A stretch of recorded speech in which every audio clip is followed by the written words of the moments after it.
Welcome to the DIY Writer Show with the mild-mannered, slightly heroic host, Jeff Bacon.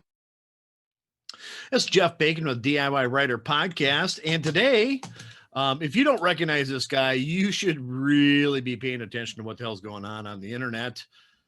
His name is Brad Gosse. And, you know, if you don't know his works, you should understand that he's got quite a few classics out there underneath the rejected children's book, like My Racist Gran, Mom's Tinder Profile, Meet the Karens, and his newest one, Help Me Step Bro.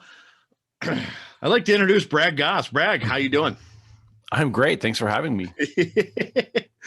Good thing you have your name on your microphone there. That way, you know, everybody knew what it was before. That's pretty cool. I should shit. Well, I've been doing a lot of blind reaction videos to people, you know, finding people on like Omegle and some of these other like chat roulette type sites.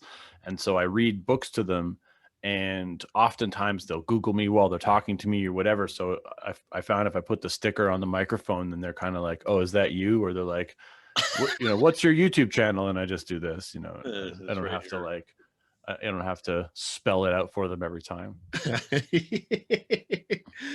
Help Me Step Bro. Where'd you come up with that idea? Yeah, just porn. You know, it's become a meme. You know, everybody kind of has adopted this, you know, ridiculous writing prompt for an adult movie, and they've all just kind of turned it into this thing. And so the idea for the book is, you know, these are all of the scenarios that would start out a good scene. A good scene. You know, Hollywood needs some new ideas. Why not start with that? They should always look down, not up. Oh shit. So, you know, you what do you have, 42, 43 of these things out? I mean, a ton of them. 57. I was way off. Sorry. I can only count so high. Only I'm keeping track. And they're unique. They are I don't know, they are funny and snarky and just about everything you'd want, and something just to kind of release some pressure. So just kind of give me the history. How'd you start doing this? I mean, I know you're a comedian and everything, but this is incredibly creative.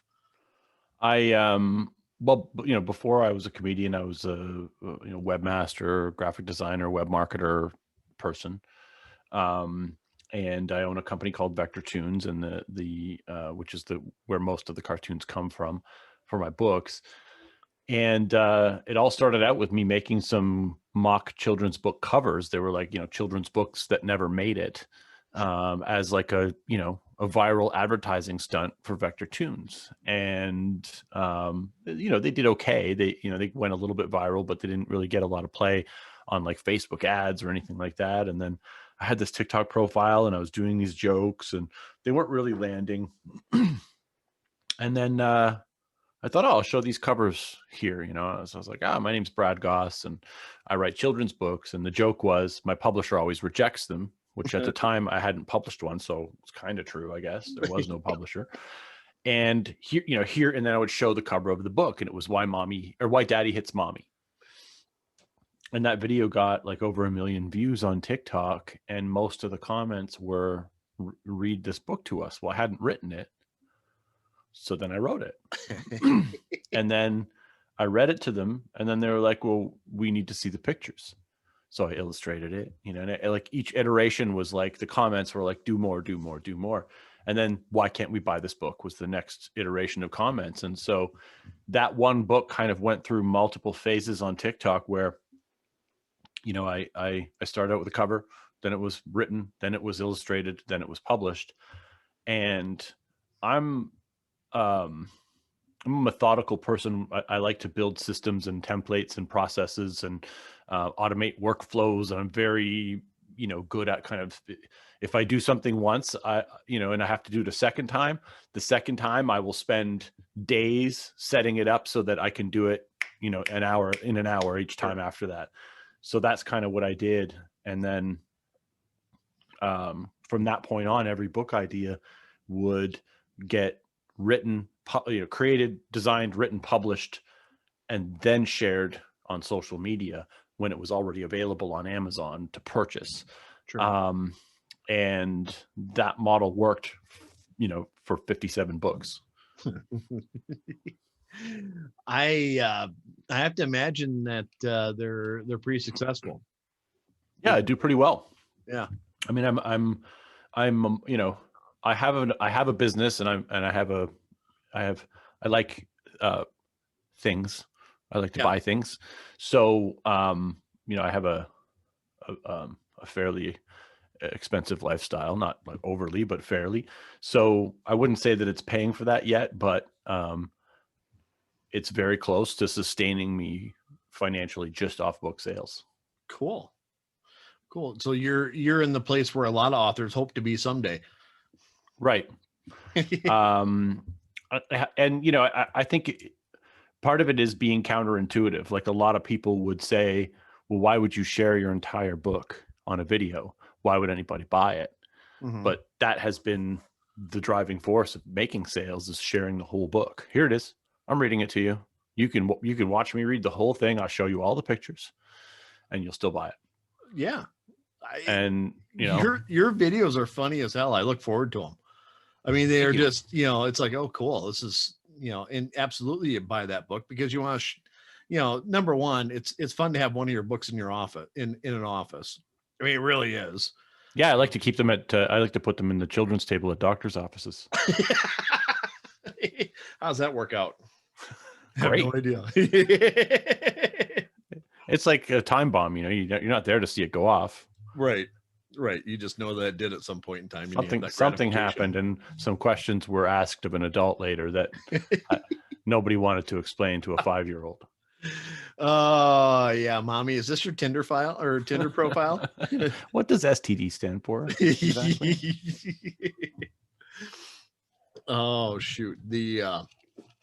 I assume that at some point in time, the doctor's office would be onto you, and they probably run right out and grab your book, but maybe not. Who knows? I'm still trying to figure out who's buying my books.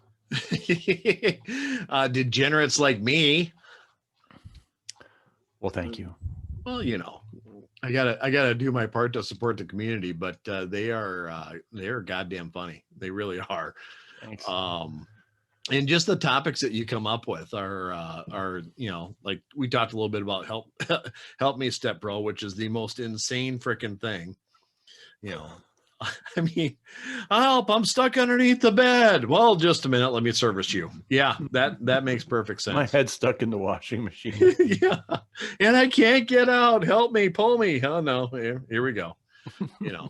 And just like you said, why daddy hits mommy, and thirst traps. Daddy's a simp. I mean, where do you come up with how do you get your ideas? Is it just simply memes and whatever kind of shit's rolling down social media, or what? Yeah, I mean, it's a lot of them just came from, okay, what's funny and shocking, what would be the most ridiculous children's book title I could come up with, and then I sort of work backwards from there. But then a lot of the time it's me, I'm a fairly old person when it comes to TikTok. Like, I'm 47 years old. I'm in the upper echelon of the age demographic on TikTok. I'm definitely not in their core user group.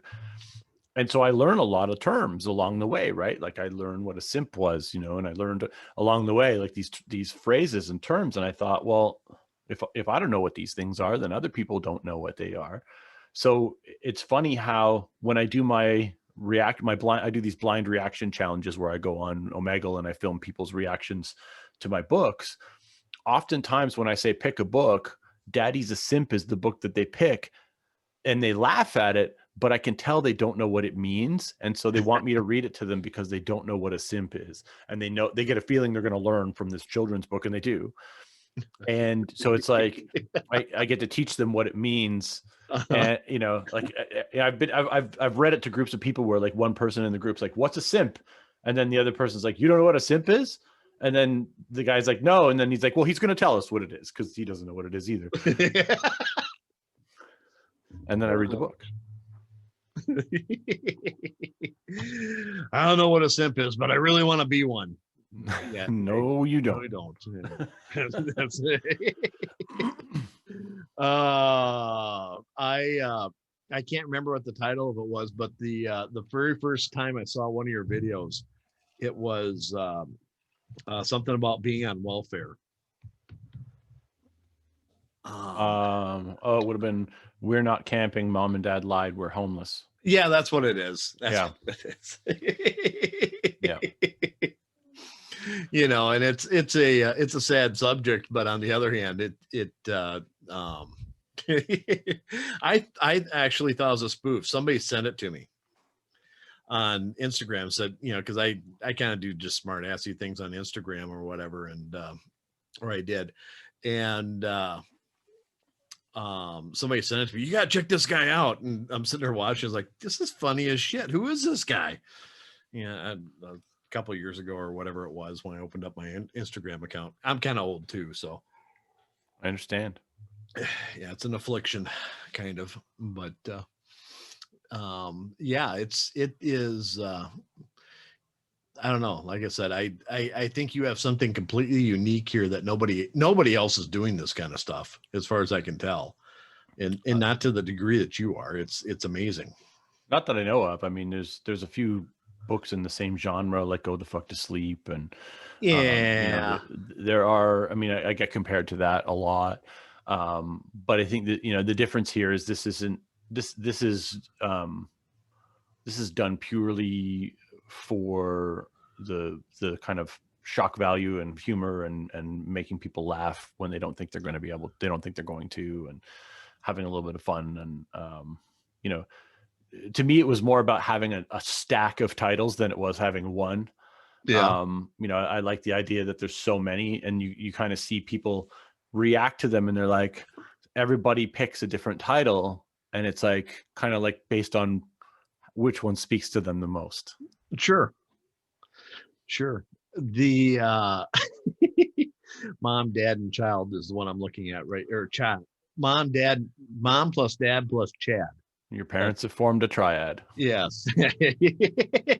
Yeah. I think your writing style is interesting because I have a 10-month-old and a 3-year-old and a 20-year-old and a 30-year-old, all by the same wife. Thank you. So it's not like a mom, dad, Chad, and whatever. And I've been reading child books forever. I will never be done being a parent, I don't think, as far as that goes. There is no retirement on my future.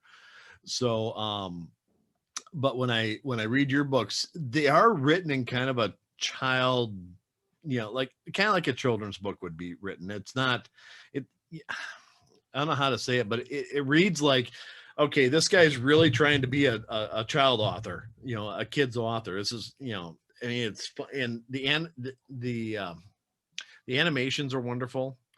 And like I said, I absolutely love your work. I'm a little starstruck, dude.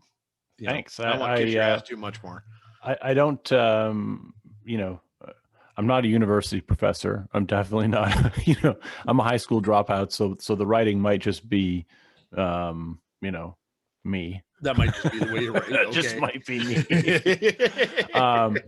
Although I am trying to write it in a Dr. Seuss kind of a style, that was sort of the way the first book just came out, was in that style. And then I realized that was how every book had to be written. So they just kind of all followed that same rhymey, but I also kind of mess with words a little bit and move them around in places where they shouldn't be, or make up words to suit my needs, make up a new word that sounds like a word. And, I've definitely taken some liberties to make rhymes work. How long does it take you to come up with one of these? So, and a good example would be Help Me Step Bro. It's my most recent book, and 100% of the art was clip art from vectortunes.com. And so that book, once I had the idea, it took me 45 minutes to write, design, and publish that book. Okay. But I had the idea and I had the art. Yeah. Which is the hardest part. And it doesn't hurt that you own Vector Tunes. It really doesn't. No, it doesn't. That does help quite a bit. But I've also hired a cartoonist full time to work for me specifically for my comedy business to draw things that Vector Tunes doesn't need, like dead babies and murder clowns and things like that aren't going to be good clip art on a desktop publishing newsletter that some coffee shop's putting out. I think the clowns idea would work really well for a coffee shop. Murder clowns. Yeah. I grew up with killer clowns from outer space. So, I mean,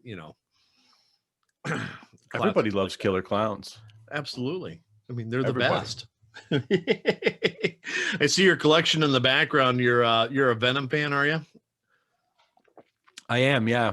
Venom, Hulk, Batman, Superman, Spider-Man. So you don't, you're not just DC or Marvel. You're kind of, cross-platform there, huh? I don't discriminate. You don't discriminate at all. Well, it seems silly to me that people who like comic books would pick a publishing company to be loyal to. It makes no sense at all, right? It's like, well, I really like this author, but he's not with Simon and Schuster, so I'm not going to buy his books.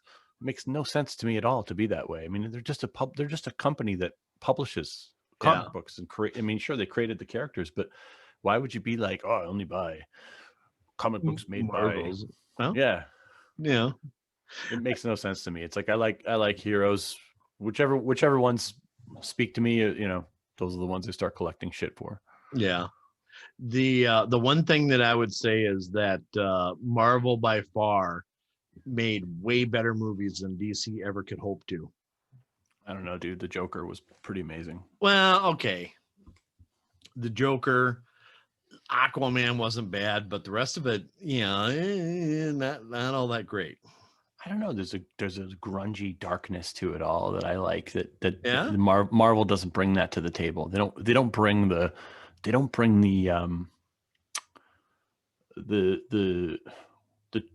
extreme tragedy and the revenge and the hate and the mental illness and the just sheer darkness of it all that DC brings to the table. Like these characters that they use, even Batman himself is like, a dark character with a sketchy past and a lot of demons. You don't really get that with Spider-Man. He's just a kid with kid problems. Right. I would guess that, but the Iron Man stuff is kind of dark. Not really. Never mind. He's a billionaire who makes one-liner jokes nonstop with a that's true. CG costume on. I don't know. You probably convinced me, but Batman aside, the Arrow is that series was pretty damn awesome as far as TV shows go. The comic books were better, but never got into that one. I bought them by accident. I just bought it like a value pack when I was I wasn't really a kid, but whatever. And it was like, okay, no one's even talking about these, but they're pretty awesome. Right. But I'm publishing my first graphic novel at the end of the month. What's that one? It's called Murder Clowns. I did one called Insomniac and Friends, the clowns that put you to sleep, and it was pretty popular. And then, so I've been doing this project on TikTok where I say, if you can help me name these clowns. I have like 40 different murder clowns that are going to go in the book. And then I've got this sponsorship program where people can pay $5 to have their name on the murder victim wall, or they can pay $20 to have their photo on the missing persons page in the book. And I'm gonna print it out like a graphic novel size. I'm actually going to try and get them graded by CGC. I have no idea if that's even possible to grade a self-published book, but I'm pretty sure you can. So yeah, it gets published, I think January 31st or February 1st. And that's kind of my first jump into, publishing beyond the paperback and publishing something a bit more comic book style. Cool. Where what was the title of that again? Murder Clowns. Murder Clowns. Just Murder Clowns. Okay. Yeah. Where are you putting that out on? That'll Amazon? it'll be on Amazon. And then I'm gonna do like variant covers like they do with comic books. So like you know, I don't know if you know how that works, but a lot of the comic books will do like 5 covers, you know, and Yeah. or sometimes, or they'll do 5 covers, or they'll do like 10 covers, but 5 of the covers are more rare. I can't do that with self-publishing, but I can do multiple covers. So I'm probably going to do like 5 or 8 covers for the first book, so that people can buy the variant covers if they want. Just, you know, to kind of make it a bit more like a comic book and see what happens. Huh. That is completely cool. So how does that having fans actually name the clowns and have their names on the walls and maybe even put their picture up as a missing person? How's that working out? I mean, It's working out fairly well. I mean, I've never done it before, but I've had a bunch of people jump on board to include themselves in the project, and then, you know, from that, other people have kind of reached out to me and said, hey, you know, could you put, you know, my daughter's name on a clown's tattoo, or could you do this, or could you do that? And so there's been a lot of cool kind of personalization things that have been added to it to kind of make it unique for each person who's kind of contributed to the book. It's great because, you know, they give you some money up front. You know, it's like $5 to have your name on the murder victim wall. So, you know, they fill out a form. I just copy and paste it and put it into the graphic, and then, you know, then they're a customer for the book because they're in it, right? So now they're Right. going to want a copy. And so I thought it would just be a fun way to kind of get people excited before the book came out. This is what I'm doing. You know, here's a preview. Here's what a couple pages are going to look like. You know, I gave them a free downloadable poster if they signed up to put their name up in the book. And, you know, so the whole idea is, you know, it's like to help kids fall asleep. You know, they can look at these murder clowns, like count the murder clowns. And sure, it's just like sheep. exactly. Yeah, that should work out well. Yeah. No night terrors. No night terrors at all. No night terrors at all. Yeah. So what site are you doing that on? So I'm doing that with my website is bradsy.com. And that you can get to there's a link there that says put yourself in my next book, and it'll take you to the page where you can fill that out. It'll close January 31st, or 30th, but I'll probably end up doing a volume 2 anyway. Okay. Cool. So that is neat. And it's not on pre-order or anything like that. It's just going to come out whenever it comes out, right? Yeah, it'll come out when it comes out. And then I'll do an email blast to my list, and I'll do some promo on social media, and then we'll see what happens.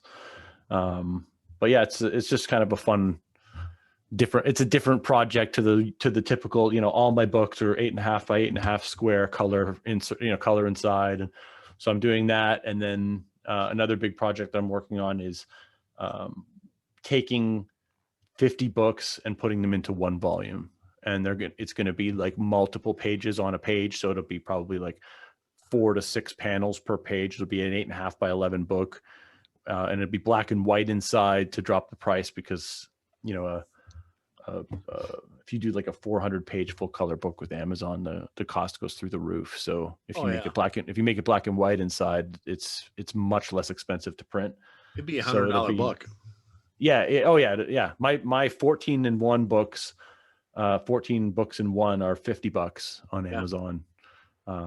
So I'd like to be able to get all 50 books in for $50 and still make a decent profit on the book. You know, and just give people the option of the black and white ones if they want them. So how hard is it to put like your books on Amazon? I mean, is that, you know, I mean, I do black and white. I mean, I just do regular novels. That's pretty damn easy. But when you're doing graphics like you are, I've heard from other people who do regular children's books that it is a bitch to get everything right and everything else. I mean, do you have that system down, I assume? I have that system down, and that's something that I've always. It's kind of, I mean, my previous work before I was a comedian. I was involved in graphic design. I own a clip art company, so I understand, you know, how to lay out a book and how to do these kinds of things in a graphical format, as opposed to just using like a word processor app or something like that, or a book writing app. So.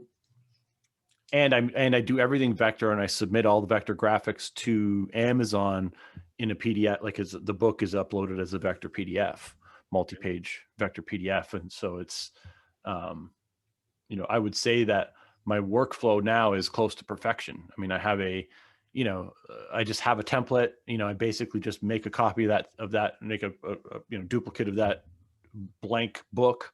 And then I open up and I just start dragging graphics and writing, and it's everything's laid out. The panels are ready to go, and the front page is done. The back pages are done. The ad pages in the back are done. Everything's kind of waiting just to have the book stuck in the middle. Yeah, very cool. So let's talk about your clip art business real quick. Just kind of going through the site. So you've got all these different cartoon characters and animals and graphics and everything else that people can buy and use. Yep. I mean, it's pretty much, it's cheap. It's like $24 for a panel of 9 characters in different scenes, or, with different emotions or whatever. Yeah, or $5 for an individual one. And I think we have background scenes for $14, like a full background scene. I mean, it's, I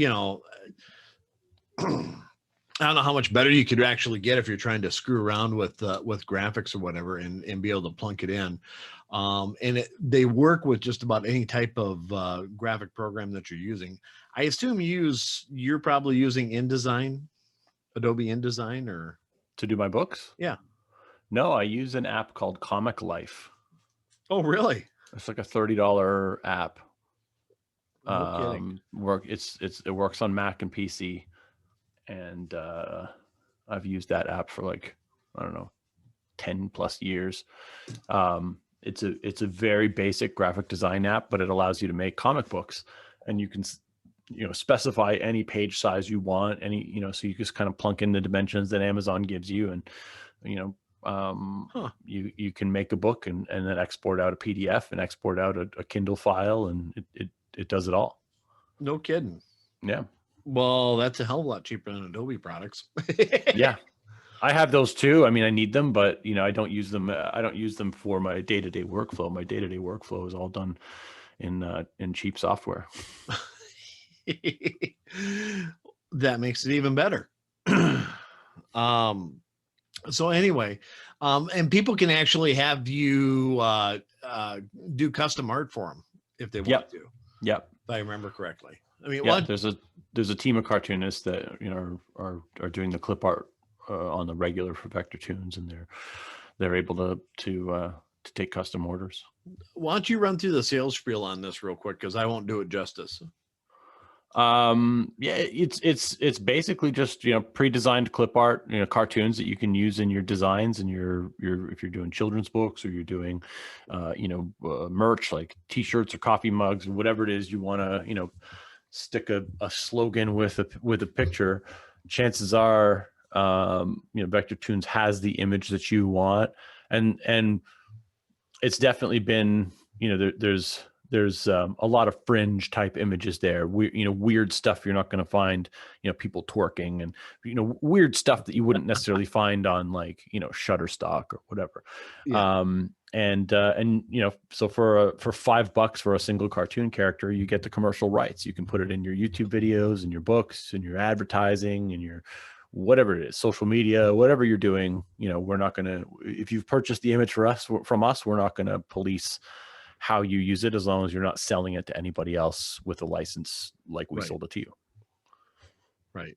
It's pretty damn simple, and it's like I said, when I found out you had this company, I looked at it, I'm like, oh shit, I could absolutely use this. and I do plan on using it as soon as I get my my poop in a group and figure out how I want to do some merch. But you know, the nice thing about it is that just about every emotion that you're trying to portray and whatever you're doing, they're there, you know, along with, you know, some, you know, funny, snarky stuff that that will make you stand out. But Yeah.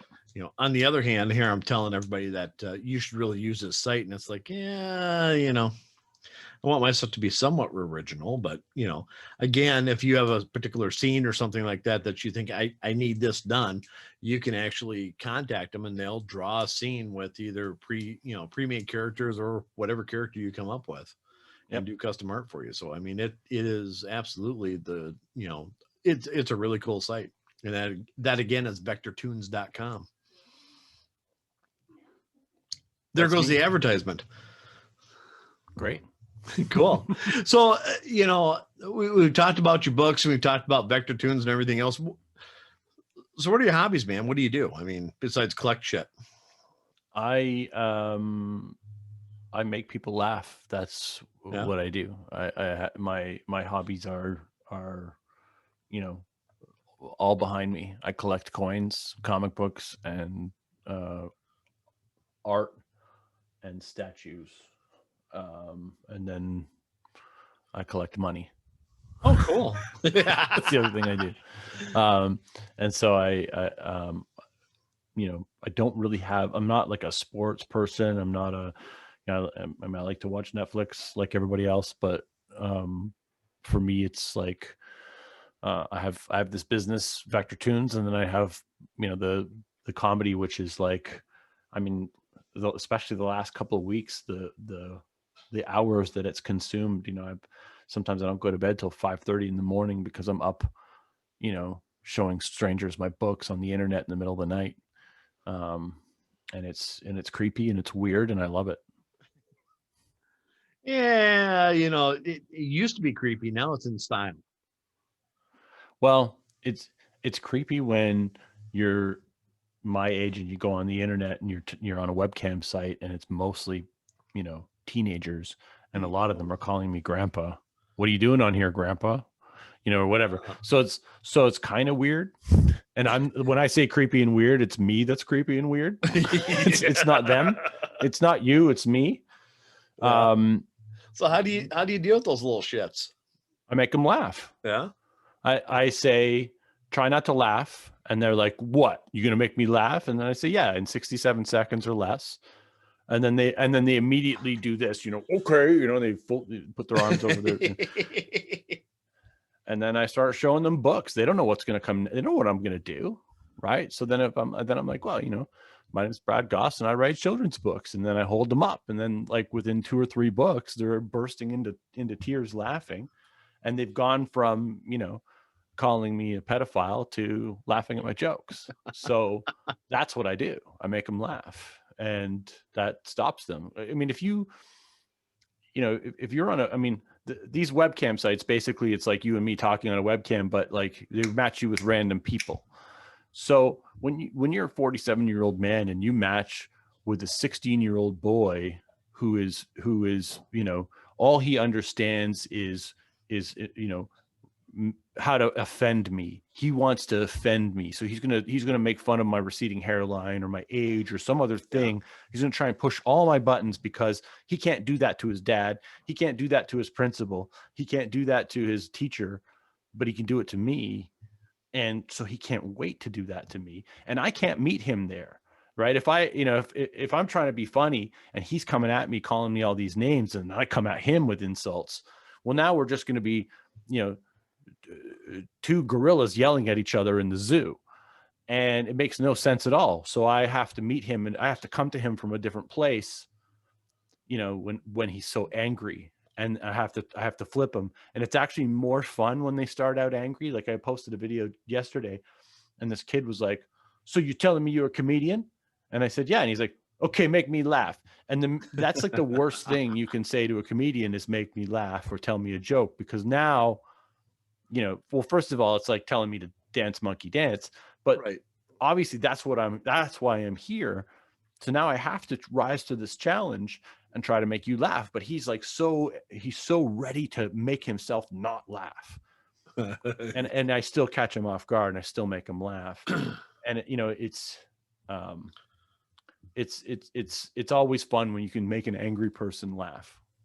That actually sounds like a lot of fun, but I'd be that guy that'd be more like picking on him or something like that versus, I'd be the gorilla in the cage. I'm not that refined. I've just learned to, manage so much. I mean, when you go on TikTok as much as I do, and you post as many videos as I do, and you read every comment, which for some reason I still do. Oh, you read the comments? I read them all. Oh, You develop a thick skin for insults and for mean things to be said about you. And, I've been told that I'm not supposed to speak because I'm white and I'm middle-aged. I've been told that I'm not supposed to, like for all these reasons why I can't open my mouth on the internet. Like you're not in a position to make these statements. I'm not making statements. I'm writing dirty limericks here. Like there's nothing fancy going on here. I'm not running for president. Oh yeah. Let's not get into that. Running for president. You're actually, you're in Canada, aren't you? That's right. Yeah. Yeah. We had a little election down here that was kind of fun to follow. Yeah, I'm over it. I am too. I'm so over it. Over it. I want things to get back to normal. What's normal? There's no normal anymore. Oh, we don't have normal here. You just blew my entire hope for 2021. I think it's going to get a lot more weird. I think normal is going to be, there'll be a new normal, but it won't be anything like it was. Yeah. Yeah, you're probably right. But I still enjoy, I do IT work for a living. So I still enjoy going out to customers every now and then when things can't be fixed remote. Or something like that. But, yeah, the new normal sitting at home, we're doing my work. So I'm an introvert, so I'm quite happy to, launch my comedy career out of my basement for the next year, and then, return to some normalcy and do some traveling and go on tour. But, an introverted comic, that's kind of odd. I don't think so. I think it's pretty common. It is. Okay. Yeah. Most introverts, a lot of introverts they seek out public spotlight and they seek the stage, and it's a lonely place, the stage, right? It's like, yeah, you're surrounded by people, but you're by yourself. Yeah,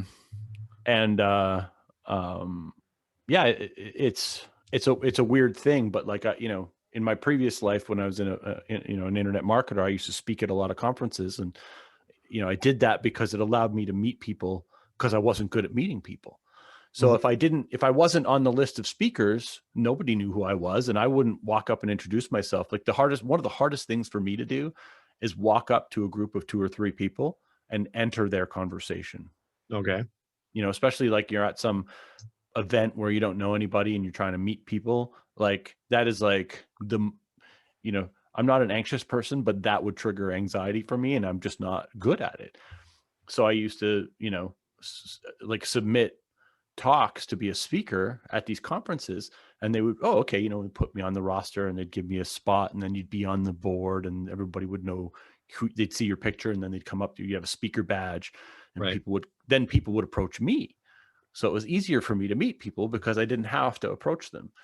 And, I always kind of sought that out to combat the introversion, so I could still network without having to be the guy that walks up with the sweaty hand and shakes your hand and, spreads COVID around Vegas. Yeah, spreads COVID around Vegas. That so are you do you follow like 20 books from to 50K or any of those groups? Nope. I don't know who that is. They're when you said Vegas, that's what I think of, because that was my trip to Vegas this year, was going to be going to that conference, and it got canceled because of COVID, but yeah, whatever. But we're like, yeah, I still would have went, but anyway. No, I don't follow any self-publishing groups. I'm not, I don't really subscribe to any of that because I find that it's not like I've looked at a lot of that material and it doesn't really fit my You're kind of a different method. animal compared to, I mean, what you're doing is different than what everybody else is doing. It Yeah. absolutely is. In my mind. I mean, you know, I just do novels, you know, and when I look at your stuff, I'm like, holy shit, this is like a league above what I do. You know, I just write words. This guy, yeah, you know, I can't tell you how much I admire your work. I just think it's really cool.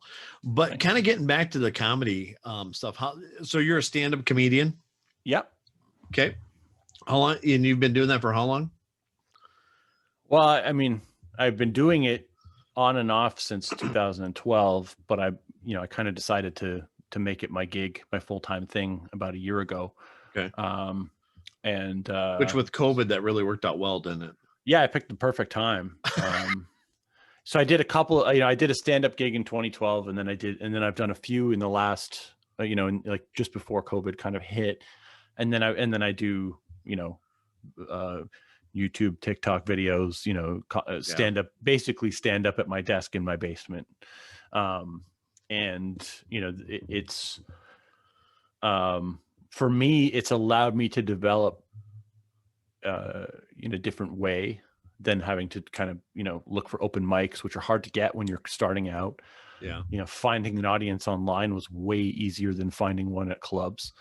And my hope is that, through the following and audience that I build online, when the time comes to do that, it'll be easy for me to get a foot in the door because I won't just be some guy trying to get a 5-minute spot. I'll be some guy with, a decent following, and I can announce that I'm going to be at this club and hopefully people will come. And right. So, or I just bypass all of that and I get, maybe I get a Netflix special. Who knows? Yeah. You just never know, right? I mean, you never know what offers are going to come your way if you keep doing what you're doing and you keep making people laugh and you keep finding new ways to do that. Hopefully good opportunities come from that aren't just, me begging some club owner to give me a 5-minute spot at 11 o'clock on a Tuesday. I tell you what, I'd watch you reading books for an hour. So I mean, if your stand-up's anything like your books, I'm like, shit, yeah, I'd watch you 100%. Well, that was the last stand-up that I did, was showing the books to the crowd, and the response was phenomenal. So that, that might be a part of the act, but there would be other components to it as well. Yeah. But I definitely like the whole idea of this, like, pseudo children's entertainer for adults. What I think is funny is, I don't know if I want to say funny, maybe that's not the right word for it, but the things that you tackle with your books, are things that everybody kind of half-ass makes fun of. I mean, there are memes, there are, everybody knows that this exists, the triad of mom, dad, and Chad, type things. I mean, you kind of know when that's happening, especially if you're in an office environment and all of a sudden they start, oh, okay, well, woo, they're swingers, that type of thing, or whatever it is, a little triad thing. And you see that kind of stuff online and also in portrayed in certain adult movies, watch my wife do this, Yahoo, good for you, pal, type thing. Right. But I think it's such a unique perspective, especially in this environment of everybody being so damn sensitive to everything, that you kind of just throw a little gas on it and here's a match, fuck you, and I like that. I like it too. And I think it's kind of punching down. Yeah, I mean, it is and it isn't. I mean, the idea is that the whole thing is satirical. The whole thing is, look at this, it's a children's book. No, it's not. It's not, it's not designed to make fun of poverty or designed to make fun of, people's, relationship choices or, your dad's alcoholism or any of that stuff. It's designed to be funny, and you're imagining it being read to a child, and that's what makes it funny. It's not, I think so many people who take me seriously, like I have these hate followers, and they take me so seriously. They're so serious every time. And I'm like, you guys have to lighten up, because you hate me so much that you write "fuck Brad Gosse" in your bio on TikTok. You're advertising me to your friends, and some of them like my stuff. They're not all uptight like you. Right. Some of them are, so you're helping me. And so by being that controversial, you get people that hate you so much, they advertise you to everybody, and they tell everybody how terrible a person you are. But when someone says to me, when I see a post on Facebook where someone says, this comedian has pushed the limits too far, I'm like, sign me up. I want to see what that person's doing. I don't want to be, I'm not going to, be outraged. Right. And so I think the Karens that get outraged have helped my brand just as much as the people who are just like me, that love the comedy and get what I'm doing and don't see the harm in it. But there are other people who are like, you can't say that. My dad was an alcoholic. Okay, well, how did I know that was your thing? Well, I don't know what your thing is. I don't know. I don't know if your dad was an alcoholic, or your dad left, or your mom left, or you had a third parent. I don't know what your thing is. And I don't care what your thing is, because everybody has the thing that you can't talk about, but it's different for every person. And so if we follow those rules, then we just can't talk about anything, because everybody gets triggered by something. Exactly. And that's the kind of the point I was going to try and make, but you did it much better. All of this shit that happens in society, you can't sit there and not talk about it. I mean, not talking about it's never going to solve a damn thing. Number one. Number two, this shit's funny. Yeah. It really is. Life is funny. Even when you're at your lowest, you know what? You'll look back and you kind of laugh at some of the stupid shit you've done. I know I do. Yeah. There's lots of things that I have in my past that's like, I'll talk about it, but it's like, that was really tough. But somebody else makes fun of it. It's like, oh yeah, that was really stupid. You're right. Yeah. I mean, I've been broke, I've been homeless, and I make fun of those things. And then people say, well, you can't make fun of those things because you didn't experience them because you're white. It's like, okay, but you can still be poor and be white. You could still be homeless. We all have that special pass in our back pocket that if you are broke and homeless and everything else, you just whip that card out and they just give you an automatic here's your house, here's your car, here's everything else. I mean, white privilege is really nice. I do believe, to be fair, I do believe that's a thing. I wouldn't say that that's not a thing. I mean, I think that it exists, and that we do benefit from many things because of that. And I think that if whatever business you were in, if you weren't white, you would have a harder time. I think that's a fair statement to say. But I think the idea that you can't talk about issues, you can't write a book about a Baba black sheep being pulled over by the police because you're white. Well, no, I can, and I did, and and so there's a lot of people they'll categorize you, and then they'll say, well, because you're this, you can't talk about that. Right. And I don't believe that to be true. I think it's fair to talk. I think anybody should be allowed to talk about anything.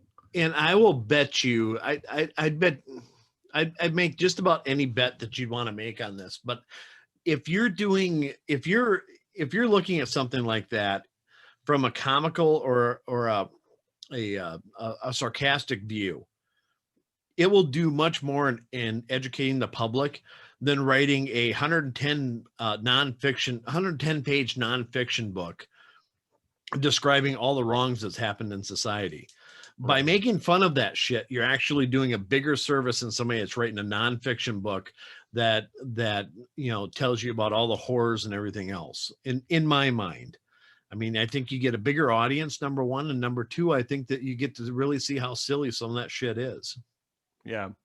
I mean, I definitely don't want to put out the idea that I have some higher purpose, or I'm trying to send a message, No, or I I'm get trying to that. teach people things, because I'm not. I'm just trying to make people laugh. I like, if people could just understand the crassness of my own personal sense of humor and the type of person that I am, I have no message. I'm not trying to tell. There's no subtext to what I'm doing. I'm just trying to make you laugh. And if I make you laugh, I've reached my goal. I have no messaging. I have no purpose beyond that.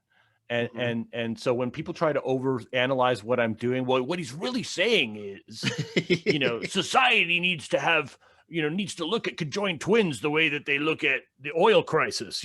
It's like these things don't, like, I'm not, none of that's, I'm like, I don't know how many times I've said it. Like, I was on a podcast last week and the guy said to me, tell me about your character development process. I'm like, dude, I write dirty limericks. There are no characters. It's like, it's dad, it's mom, it's your sister, and they're all whores. There's no development here. They all have shitty endings. Mm-hmm. I'm not that evolved. I'm not that intelligent to like put out, to have some higher thing going on. It's like, I'm literally just down here in the dirt trying to make you laugh. And I think you're very successful at it. Thank you. I mean, honestly, like I said, I've laughed at your shit for a while now, and it's unique. It is something that hopefully nobody else copies. Well, maybe if they do, then they can say, hey, this is just like Brad's stuff, but not as good, maybe, or something like that. I don't know, whatever. So you don't have any gigs coming up in the near future, obviously. Nope. I have books coming out, and I do new videos almost daily. But the best way to keep track of me is to subscribe to my YouTube channel. That's probably the best place to find the majority of my comedy that I can't get away with on other platforms. Sure. You mean you can get away with something on YouTube more than I can on TikTok? Absolutely. Wow. Oh yeah, TikTok is. I mean, I just as we've been sitting here, I've had a video flagged for harassment and bullying, which I'll have to, which I will have to appeal, and then I'll have to wait 5 days, and then they'll tell me that it's been denied, and they won't tell me why. But every person in my videos is consenting, and I can't figure out how I'm harassing or bullying anybody. But every once in a while, enough complaints come in on a video, and it gets flagged, and they take it down, and then that happens enough times and I get banned for 7 days, and that's happened twice. And apparently the third time it happens, which I'm like right on the edge of it happening. Yeah. They ban you for life. Huh. So, I've built up almost 500,000 followers there, and they could wipe them off the map tomorrow. That's fucked up. Yeah. Just, and all it takes is, I guess, in your words, a couple of Karens that could absolutely ruin it for you. Well, I have a group of hate followers that they try really hard to get my videos taken down, and sometimes they're successful. There's, I mean, I appreciate the effort that they put into me and the energy that they give me, because it's amazing how, I can't imagine hating somebody enough to give them my time and my effort and my energy. Like, it's just, I can't think of anybody I've hated that's not like, even somebody that's in my own sphere, somebody who wronged me. I can't imagine giving time to them to like, taking my time away from me and giving it to them to try and take them down a notch. Like, it's just so bizarre to me that they do, but they do, so if you're listening, I love you, hate followers. Well, and I've never really understood that either, as far as, I mean, there's some people that are just on you. Everything you post, they're just on you, and I don't know about you personally, but it's just like, that was up for 5 minutes. How the hell did you find it? Oh my God. I mean, you just be sitting there on your phone, just waiting. Okay, he's going to post any minute. He's going to post. Oh, there he is. Boom, Yep. done. Yep. Whatever. Okay, but that's a fan. Yeah, that's a fan in hiding. Yep. Yeah, a social justice warrior that really likes your stuff deep down, but just their morals won't let it stand. Oh, maybe. Maybe. We're running up on an hour here, so just real quick, have anything else you want to say? No, I think we've covered quite a bit. I think so too. At the excuse me, on the show notes, I'll put every link that I possibly can. So if you want to give me a link to your defunct TikTok, that'd be okay too. You can email that to me or message it to me. But other than that, I'll make sure I get your YouTube videos or your YouTube site and your vector, your clip art, your cartoons, and everything else in the show notes.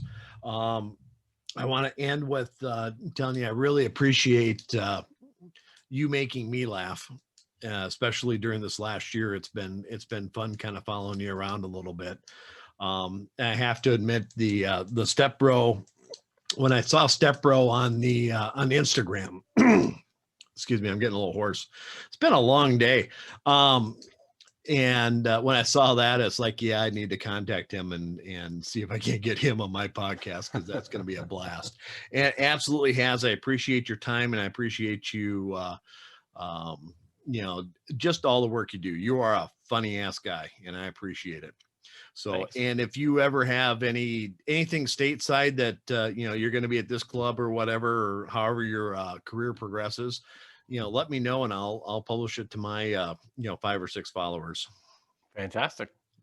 So very good. Brad, I appreciate your time. I appreciate you.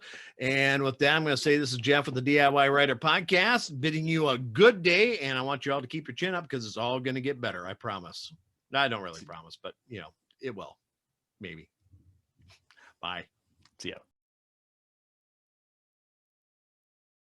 Please hit the subscribe button. I get a bonus for every subscriber, and I only need 1,506 more to become a full-time paid employee. Help me, please.